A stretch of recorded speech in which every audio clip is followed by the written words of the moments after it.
Okay, welcome everybody to our Cultivating Caution series. Today we have a really important topic, agricultural stress and mental health. We have an excellent presenter, Dr. Josie Rudolphi, assistant professor at the Agriculture and Biological Engineering Department here at University of Illinois Urbana-Champaign. I'm your host, Salah Isa, also at the University of Illinois Urbana-Champaign.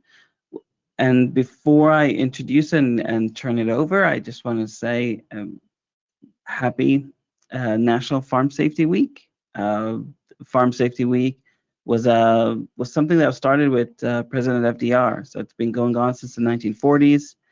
And compared from then to now, we've made amazing strides in agricultural safety and health, but we still have more to do. Josie, it's all yours. Thank you so much. Thank you all for being here today. I'm going to be talking about agricultural stress and mental health.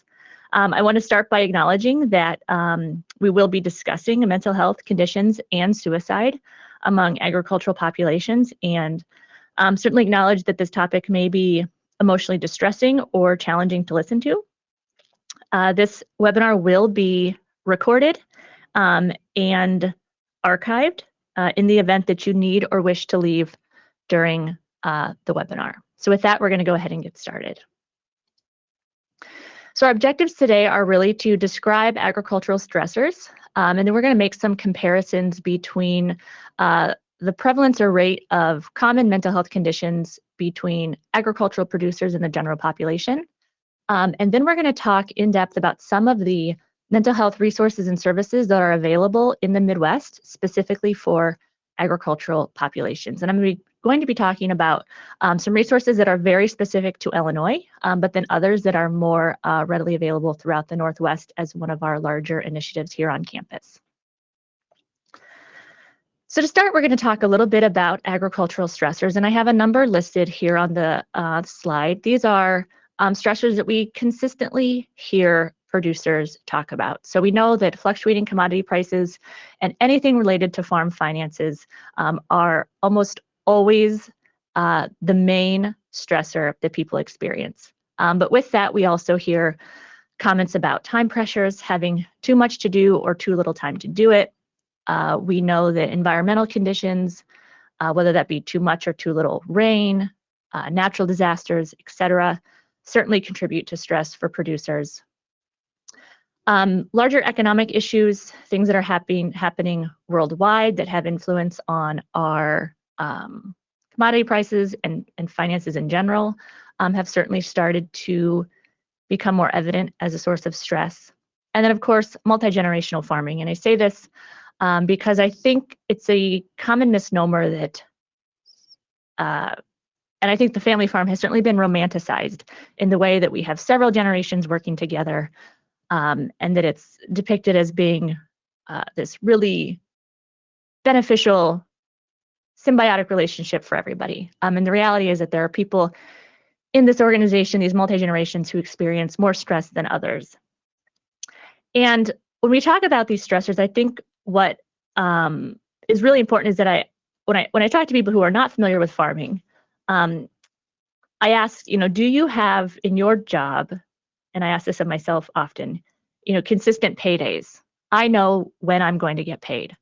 Farmers really don't know when they're going to get paid. They get paid when they sell a product for a price that they don't get to determine.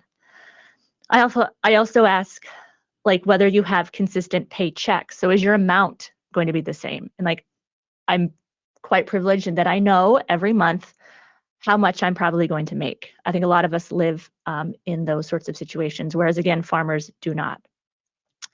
They also have very little paid time off, and so they don't appreciate sick days, they don't appreciate vacation days, oftentimes don't have access to short or long-term disability. So I ask, if I were injured, how would my workplace accommodate me?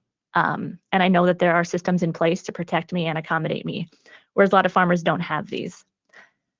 And having grown up on a farm, still actively participating in the farm and farming on my own, I think what's really emerged that I probably wasn't able to articulate very well until I was more actively engaged in the operation is the inability to plan. And I think in looking back at where I grew up, and how I grew up, and the way we waited for the rain to stop so that we could plant, or we waited for the wind to stop so we might be able to spray.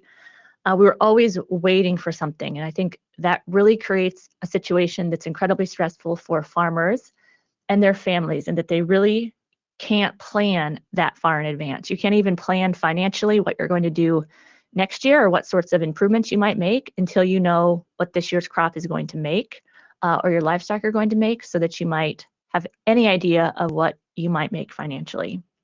There were a lot of times growing up on a farm, our vacation was cut short because the beans might need sprayed, or we left 2 days later because the weather was right, and again, the beans need sprayed. There were times when we weren't sure who was going to show up to the volleyball game or the football game, because harvest was looming, or very well, into harvest. And so I think there's a lot of agricultural stressors that are really hard to articulate, but I think we certainly need to acknowledge these and consider how a farmer situation or agricultural producer situation is very different than some of our more typical occupational experiences. When I talk to farmers about stress, they can often list a lot of their sources of stress or types of stressors, and I ask them how that might be impacting their health. And they often ask, why are we talking about mental health? Why are we talking about stress and mental health in the same conversation? Like, we all have stress, and I say absolutely, we all have stress, and we all have health, and we all have mental health. And I really like this model. This is the occupational stress model. It was originally proposed in the 1970s.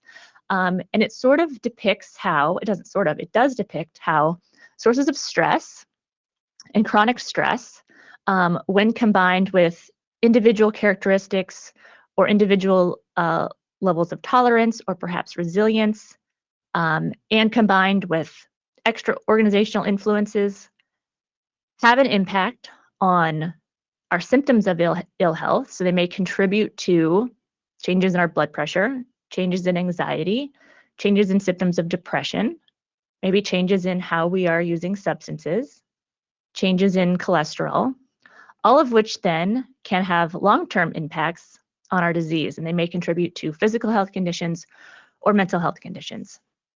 So as somebody trained in public health, we know that we want to work in the space of prevention. So we often think about, from my perspective, when we think about preventing physical health conditions and mental health conditions, we really want to get to the source of stress and think about managing stress in acknowledgement that stress can contribute to physical and mental health conditions. And we're going to talk today specifically about some of the mental health conditions that we know are and have been associated with stress in agricultural producers. So the first we're going to talk about today is depression. So when we do surveys of agricultural populations, and when public health organizations do surveys of the general population, we often ask about symptoms of depression. So I think it's really important here to acknowledge that we are not necessarily diagnosing depression, but we are screening individuals and asking them how often they've experienced various symptoms of depression.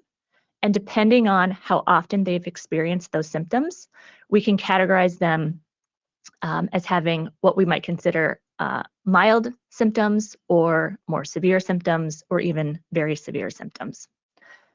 So when these sorts of screening instruments are administered among the general population, we typically see somewhere around 7 to 10% of the general population meeting the criteria for what we would consider meeting the criteria for depression. And this means that they're scoring in a specific range on that screening instrument.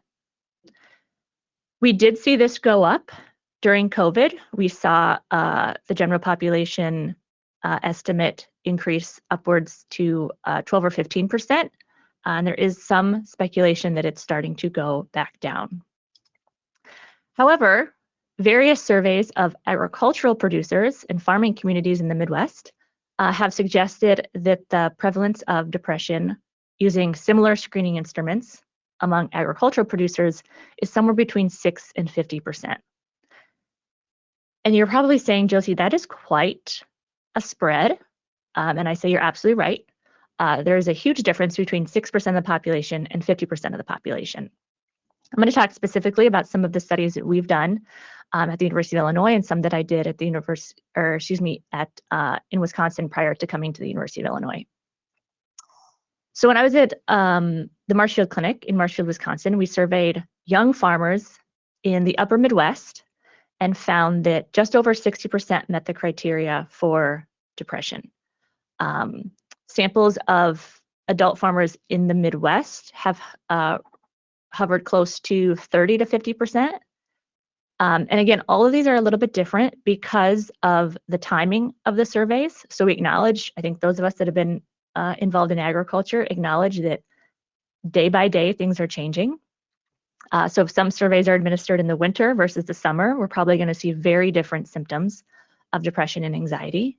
We also know that the population varies. So we know that younger producers maybe experience more stress and more symptoms of depression than older workers. So we have to acknowledge differences in samples. Other demographic characteristics that may be contributing to these sorts of, again, the spread in these estimates. And of course, the year. Some years are agriculturally very safe or productive, and others can be quite challenging. So that's why we see this sort of massive spread in the percent of the population that's meeting the criteria for depression.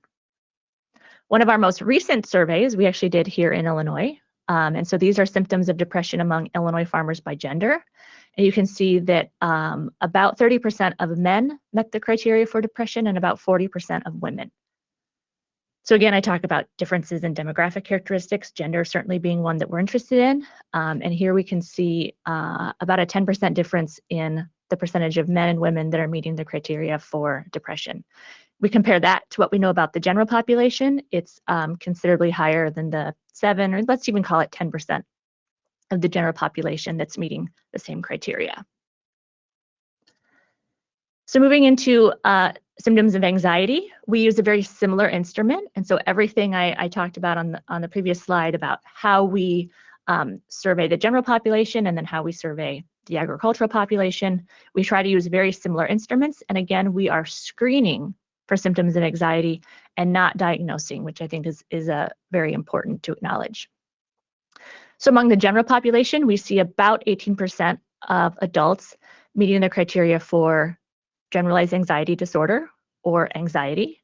Again, based on their results between, their results to a common screening instrument called the GAD-7, which then categorizes people based on severity. When we think about the agricultural community, we see, again, a relatively large spread. Somewhere between 27 and 71% of the agricultural community is meeting the criteria for generalized anxiety disorder.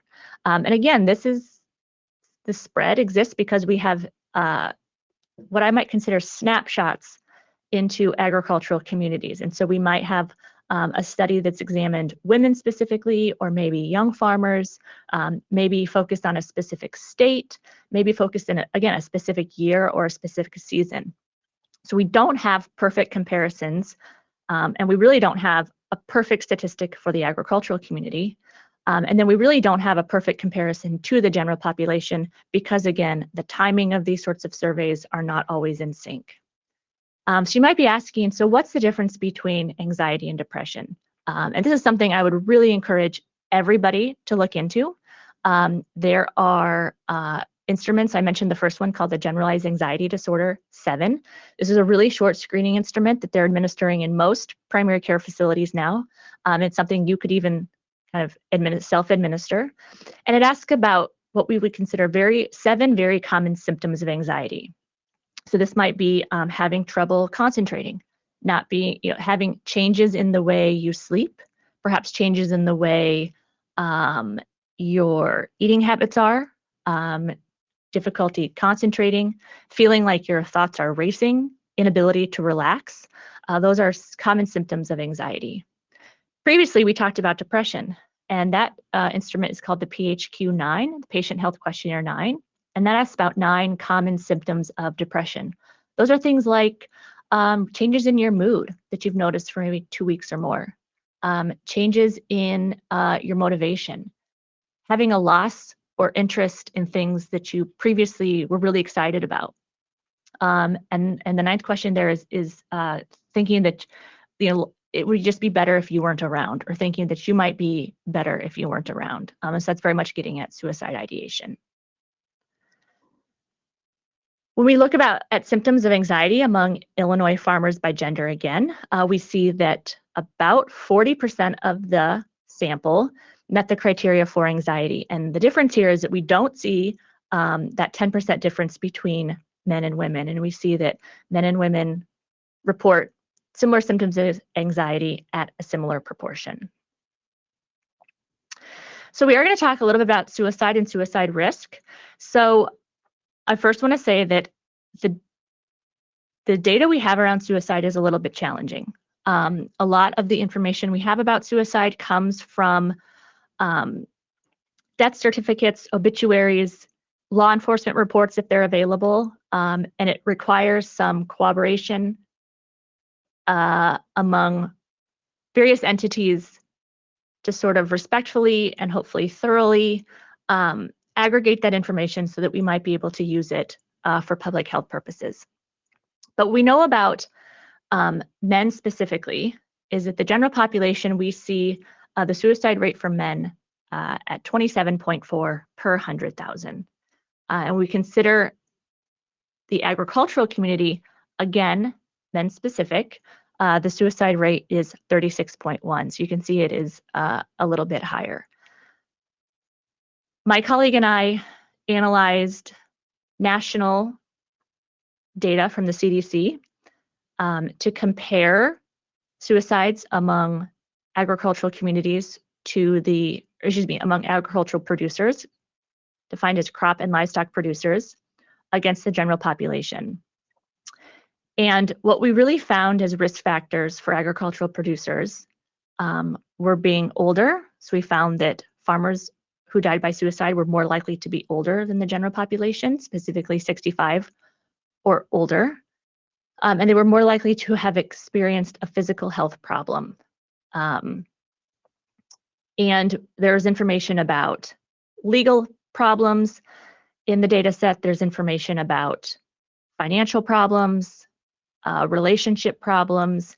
And what we didn't find is that farmers and ranchers were more likely to have experienced those stressing events than the general population. Now, that's not to say that those couldn't have been contributing factors, and it's not to say that there wasn't a large proportion of agricultural producers who had those known experiences, but they weren't statistically more than the general population.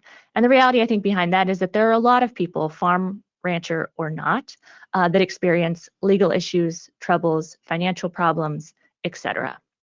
So this is still a very, I would say, sort of murky space because we're not really able to draw definitive conclusions.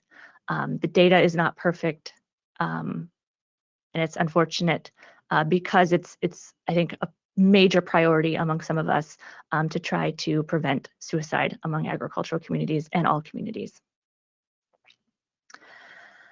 I do want to mention a little bit about what we know about agricultural use. So this is a project that's funded by the National Children's Center for Rural and Agricultural Health and Safety. And we are surveying farm families, specifically an adolescent and an adult in the same farm household, to describe sources of stress, economic conditions, and then screen for anxiety and depression. And so what we found, again, is that among our sample of agricultural youth, a little over 60% met the criteria for depression, and just about, or I should say, just under half met the criteria for generalized anxiety disorder. And I think what's really interesting, as displayed in this graph, is how the prevalence, I should say, the distribution of respondents by severity category, this is for depression specifically, the distribution between parents and adolescents was almost identical. So we see a very high correlation between adolescent mental health and adult mental health in these farm households. I also have the general adolescent population estimate. So you can see that about 17% of the general adolescent population meet the criteria for depression, whereas we saw much higher than that. And about 32% of the general adolescent population meet the criteria for anxiety. And we're not far from that at 45.1%. This is an ongoing study. We are in the 4th year of this and have additional data that we're continuing to analyze.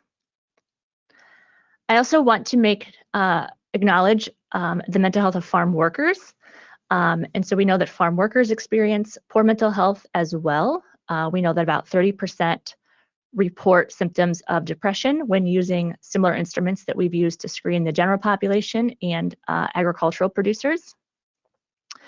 We also know that among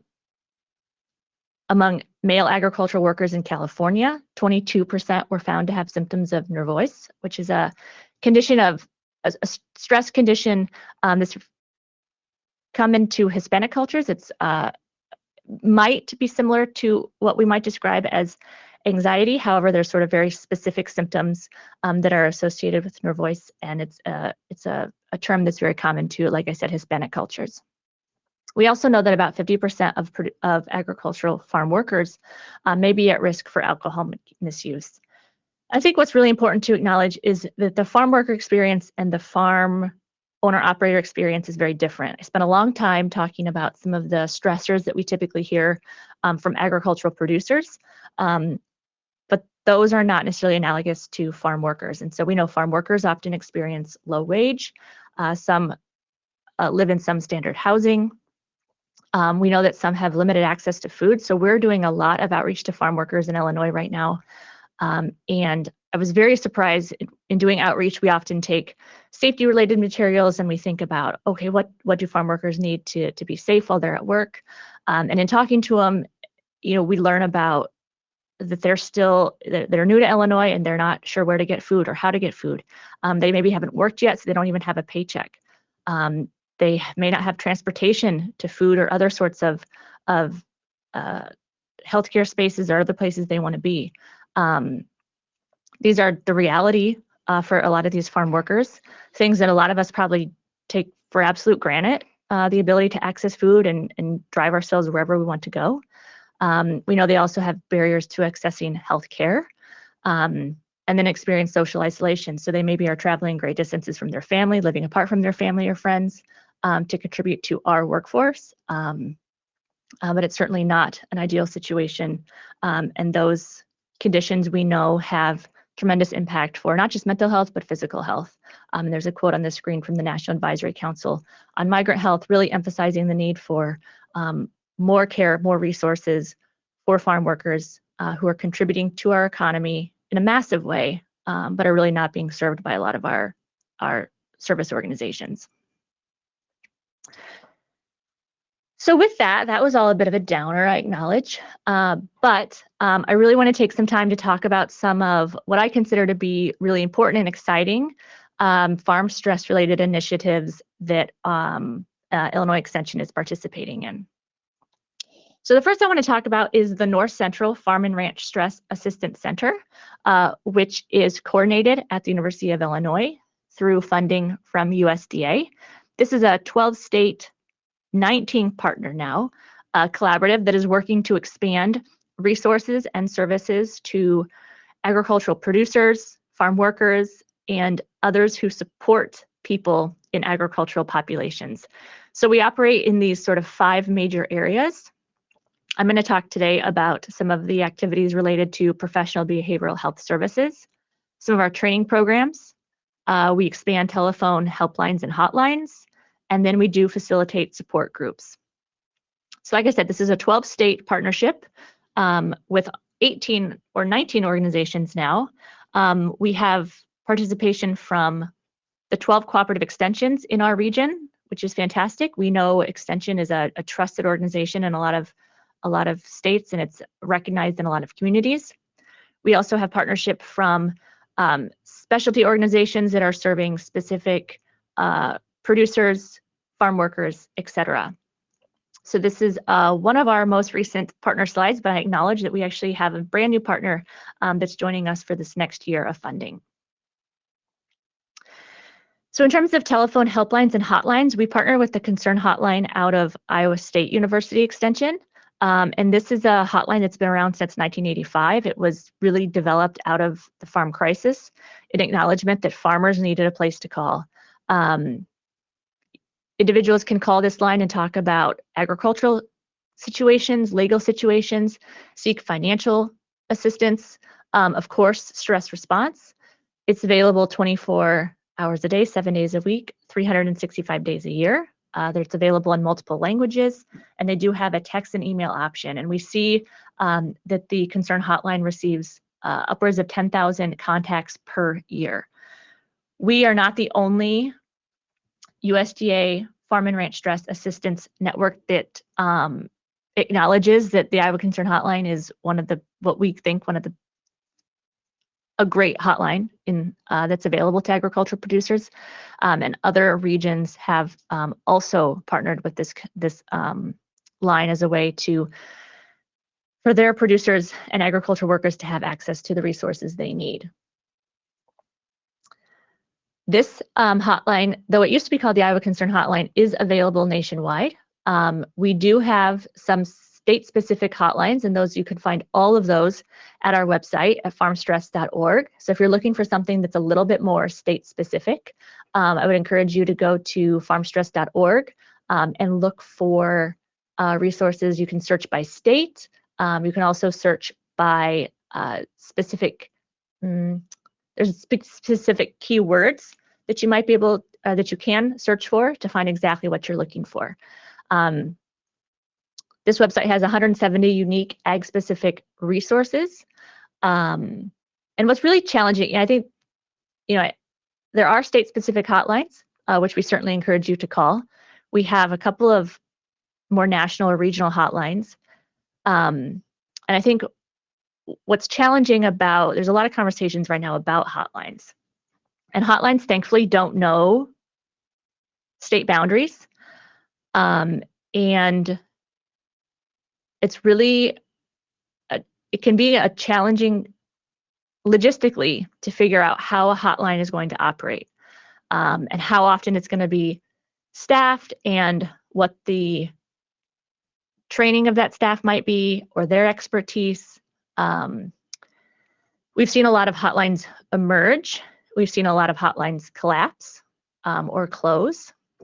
And one thing that I am always cognizant of before giving out any hotline information is knowing what their response time is, and sort of their how often and how quickly they can respond, and if they're available 24/7, 365, because we know that crises don't occur between 9 to 5 Central Time. And so I would encourage you to be familiar with some of the hotlines that are available so that you may be able to refer somebody to them should they need it, and know when and where they're available. We also offer a lot of training programs. So we do a lot of training programs for people who are in agricultural support spaces. So these might be lenders, bankers, salespeople, agronomists, veterinarians, the people who surround the farmer personally or professionally. We want to make sure that they have some training such that they can provide mental health support or referral. We know how the conversation might start in talking about herd health or plant health, and sometimes that conversation moves into how somebody might be doing. We know that these people are often they might be frontline for a lot of our agricultural producers. So we offer programs like mental health first aid, QPR, and a newer program, Changing Our Mental and Emotional Trajectory. These programs are really designed to increase an individual's mental health literacy, or their ability to respond to a crisis, refer a friend to resources and services that might be available, and do so with some confidence and some skills. So we really, again, encourage people to seek training in some of these programs, especially in spaces where we know agricultural communities that might be mental health care or healthcare shortage areas. We want to build community capacity so that non-mental health professionals can respond and again refer their colleagues and their friends and their family members to the appropriate care. We also do a lot of outreach to agricultural producers specifically. As you can see over the last couple of years, we've trained almost 19,000. I think we're well over 19,000 at this point, agricultural producers in programs similar to the training for agricultural supports, but these are much more these programs are designed for agricultural producers, so they may acknowledge the stresses in their situation. They may acknowledge their own perhaps changes in their health, in their mental health, in their emotional health, and then they might be able to seek resources and identify some referrals for themselves. We see these programs are incredibly beneficial at increasing confidence around providing referral, confidence in having conversations. They're skill building courses. We have a recent report out of Illinois specifically that demonstrates upwards of 90% of people who come out of these training programs report increased confidence and self-efficacy around mental health topics. We also have a really interesting program I want to talk about, Bienvenido, which is a program that's been administered among almost 900 farm workers in 4 different states. So we talked a little bit about farm workers and some of their experiences a few slides ago. But Bienvenido is a support group model. It's an educational strength-based curriculum that really focuses on emotional well-being and adjustment. The intervention elements are responsive to Latino cultural norms. I think what's really amazing about this program is it was designed to be conducted in Spanish and it was not translated into Spanish, which I think is important. We often assume that any program we have can just be translated into Spanish and it's going to be appropriate for various audiences, or I should say translated into any language, and it's going to be appropriate for various audiences. But this is one that was really designed to be conducted in Spanish and through face-to-face interactions. So this is a 9-week program. I should say it's 9 sessions. They're typically delivered over 9 weeks for a few hours each week, and that addresses migration-related stressors. They talk about coping mechanisms, healthy coping mechanisms versus maybe less healthy coping mechanisms. And it makes individuals in the support group aware of some of the community resources. So as I mentioned, farm workers are often new to a community. They may not know how to access public transportation. They may not know how to access food systems. And so this type of program, helps to draw attention to some of those community resources. So we've seen these interventions conducted at housing sites, in public spaces, in parks. They often include plenty of time for camaraderie and opportunities for people to get to know each other. We know that's what's valuable about this group-based process. In addition to then doing some formal education around, again, coping mechanisms, community resource awareness, those sorts of things. We know that groups are incredibly impactful. They can really increase a community's capacity to recognize and anticipate challenges or experiences, and they offer opportunities for peer input when it comes to encouraging healthy coping and dealing with some challenging situations. It also creates this shared experience and common experience among participants and can help instill hope within a community. So like I said, we've had about 900 farm workers go through this program in a couple of different states. We do have capacity to deliver this in Illinois, and we have a group that's been offering this in the Champaign area. There's a quote from a participant.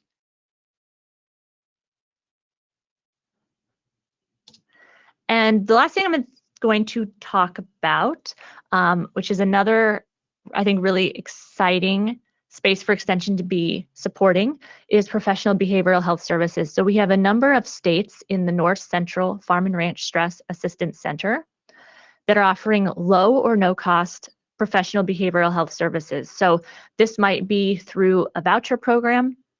This might be through a partnership with a therapy program on campus, on a campus. This might be through a partnership with a nonprofit or a federally qualified health center in the state, where farmers, ranchers, and agricultural workers can seek and participate in free mental health care. So since 2020, we've offered over 1,300 hours of service. This is a quote from a provider in Missouri, who talks a little bit about the farmer that participated in the program there. A lot of these programs can be delivered in person or online, which we know is really important when we think about how far some people might be traveling for some of these services if they're required to participate in person.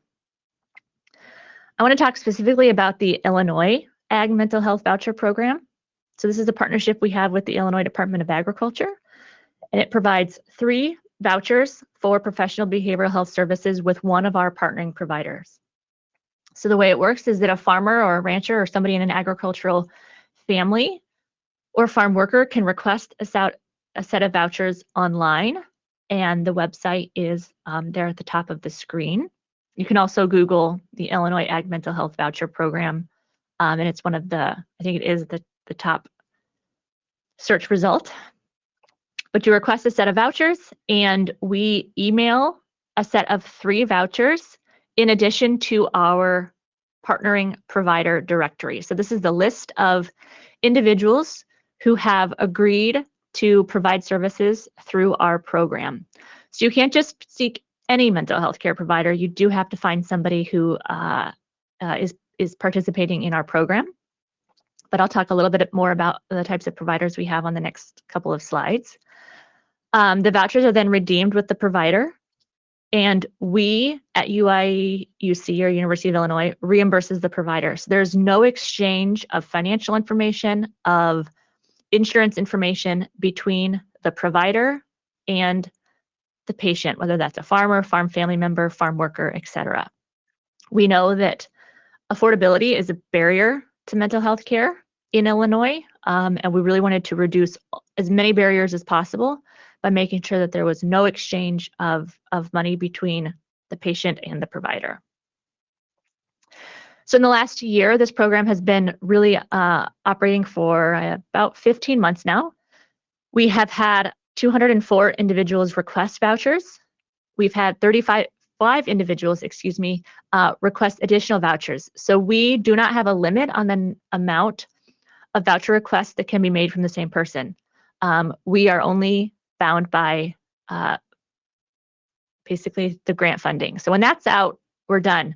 But we're not prohibiting people from coming back for additional vouchers. We've had 306 vouchers actually redeemed that we've reimbursed back to our partnering providers. And as you can see, of the 204 individuals, we know that most of them were either part of somebody involved directly in agriculture or somebody who was part of a farming family. In terms of our partnering providers, we now have 106 providers in 38 different counties. But keep in mind, most of our providers, if not all, are offering teleservices. So you do not have to live in the county of the provider that you want to see or that you're seeking. We also really encourage people to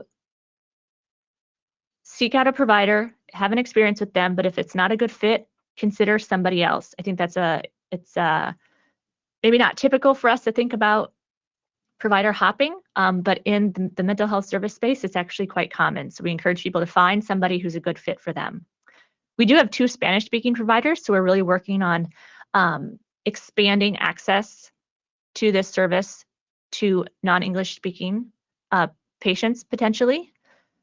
And when we ask the providers, we say, very generally, without using names or specifics, what types of situations or experiences are people coming to you with? And so you can see these are some of the topics that typically come up in these sessions. They talk about general symptoms of depression, anxiety, and even anger, people talk about having limited access to resources, including counseling.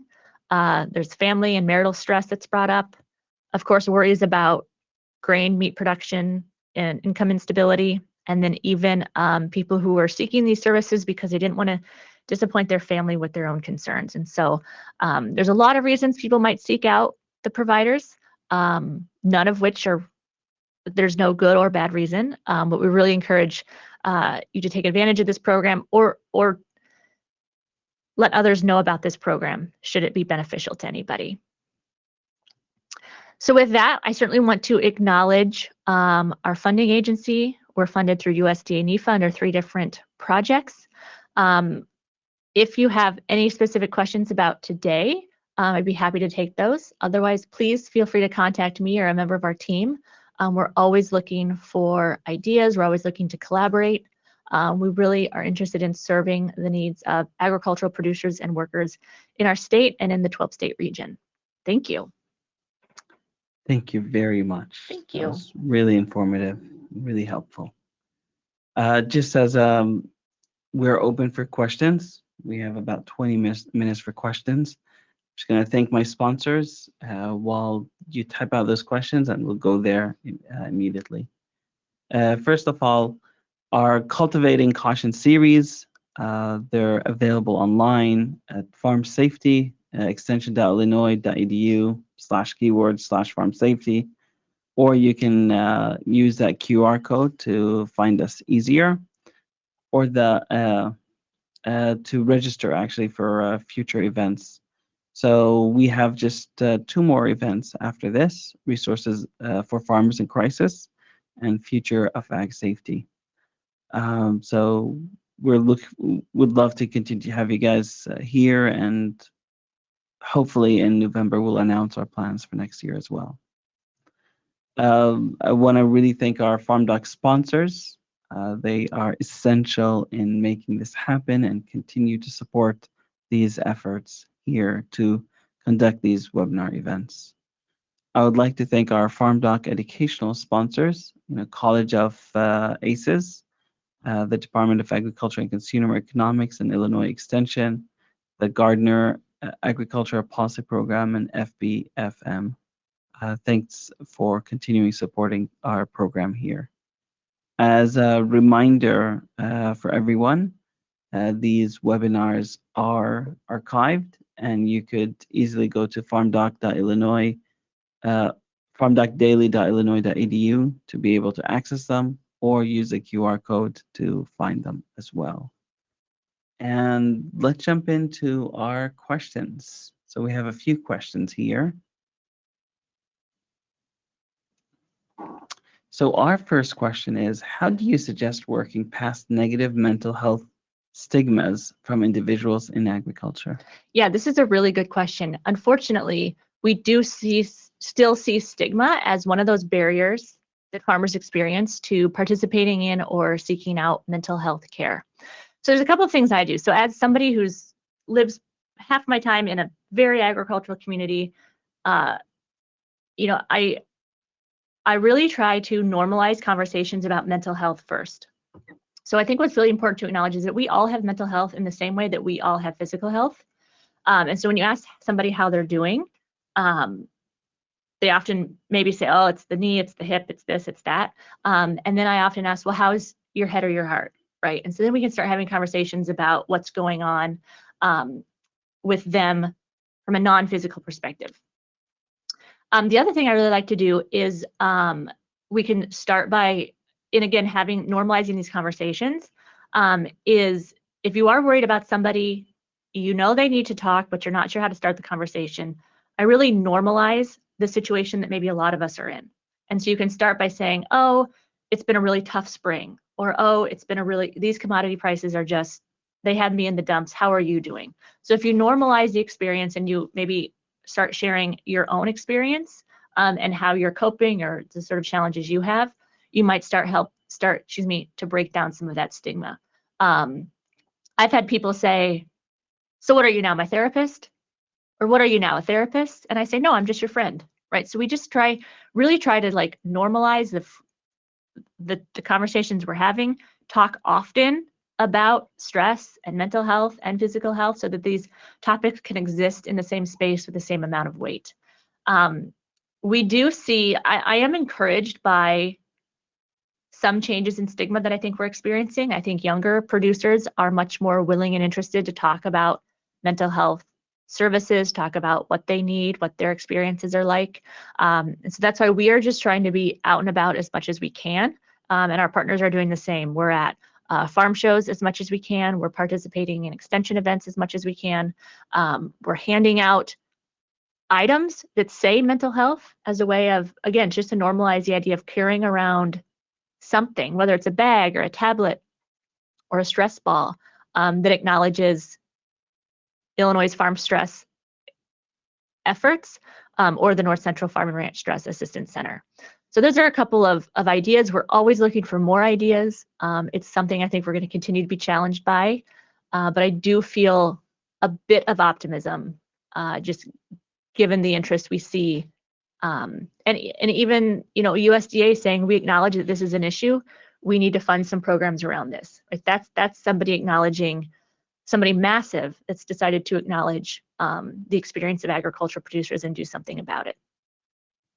Thank you for that. Another question is with regards to the toll numbers, the free toll numbers to call and reach out to get help, whether it's for mental health or suicide.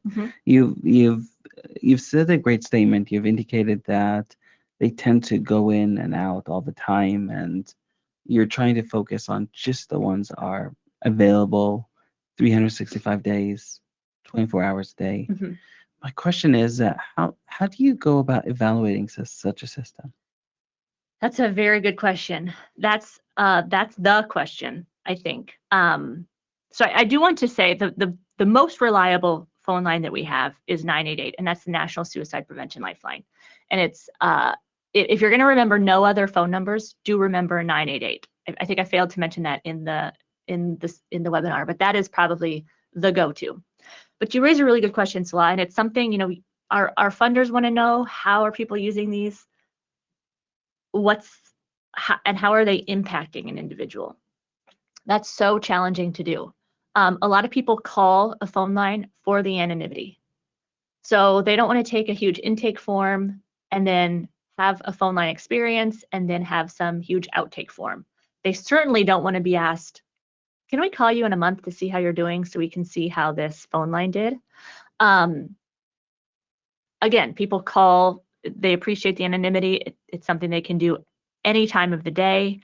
It's a relatively low barrier access point. What we really, I think the biggest evaluation of the phone lines is the fact that we're seeing upwards of 8,000 to 10,000 calls a year. And that's not changing a lot. I think it speaks to a demand or a need for the phone lines. And so I think that's our biggest, what we can offer our funding agencies and what we can offer others to say we need to continue to support this type of line. So that 8,000 to 10,000, is that in reference to the numbers that you're supporting, or that's nationally, like the 988 number and so on? I'm sorry, that's not the 988 number. No, I'm sure that's a far more, that's a national line. I am sure they are getting much more calls than that. That was specific to the concern hotline. But then I know, we know that Farm Aid has a hotline, which is another excellent line. We know that FFRI in Illinois has a regional line or a state line. So there are other lines available. And like I said, I would really encourage you, if you're going to,